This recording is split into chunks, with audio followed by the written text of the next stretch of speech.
ఏ పథకం ఆగిపోయిందని నేను అడుగుతున్నా. రైతు బంధు ఆగిపోయిందా? రైతు బంధు మొన్న ఒక్కసారి వేసే మళ్ళీ ఇప్పుడు ఇంతవరకు ఏం చేయాలి? రైతు బంధు రాలే మొక్కలకు రేట్ లేదు రైతు బంధు ఇచ్చింది. రైతు బంధు ఇయ్యలే, మాకు బూత్ బంధు ఇయ్యలే. షాదీ ముబారక్ ఆగిపోయిందా? షాదీ ముబారక్ ఇప్పుడు నేను ఒక ముస్లింస్ పెళ్లి రోజే తెల్లారి 4 రోజుల మీరు పైసలు తీసుకోండి. 1,00,000 రూపాయలు ఏడు ఇచ్చిరు, ఎవరికి ఇచ్చిరు? తులం బంగారం ఏమో దేవునికి ఎరగా. కళ్యాణ లక్ష్మి ఆగిపోయిందా? మా బిడ్డ పెళ్లి చేసిన మాకు 1,00,000 రూపాయలు వచ్చినాయి. ఆ తులం బంగారం లేదు. తులం బంగారం వాడు దత్తేనే, రేవంత్ రెడ్డి దత్తేనే. మరి ఫీజు రియంబర్స్మెంట్ ఆగిపోయిందా? కాకపోతే ఫీజు పేమెంట్ ఒక్కటి చేస్తే అయిపోతుంది.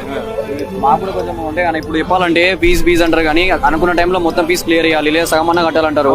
ఆ సగం ఫీజుకే మేము దండలాడుతున్నాం అన్న. నిజం చెప్పాలంటే పార్ట్ టైం వర్క్లు చేసుకొని కాలేజీకి లేట్ అయ్యి చాలా మంది వర్క్. ఎగ్జాంపుల్ నేనే అన్న, నేను పార్ట్ టైం వర్క్ చేసుకుంటా. ఉచిత కరెంట్ ఆగిపోయిందా? ఇప్పుడు నీళ్ళు ఆగమాగం, కరెంటు పోతుంది. కరెంట్ చక్కగా ఇవ్వడానికి మాకు ఎప్పుడో గుర్తు. కరెంట్ మాత్రం చక్కగా ఇస్తలేడు ఇప్పటికే. ఇంకా 2 ఏళ్ళ వరకు ఇంకా ఉన్నదే పోతుందో. ఈ రాష్ట్రంలో ప్రజా పాలన ఎక్కడైనా ఆగిందా అని నేను అడుగుతున్నా. మా అమ్మలని సర్వనాశనం పాడు చేసినాడే రేవంత్ రెడ్డి. మాకే చక్కదానం చేయలే. కట్టికాలు కడుతున్నాగా పుస్తలు తెంపిండు చూసినవా?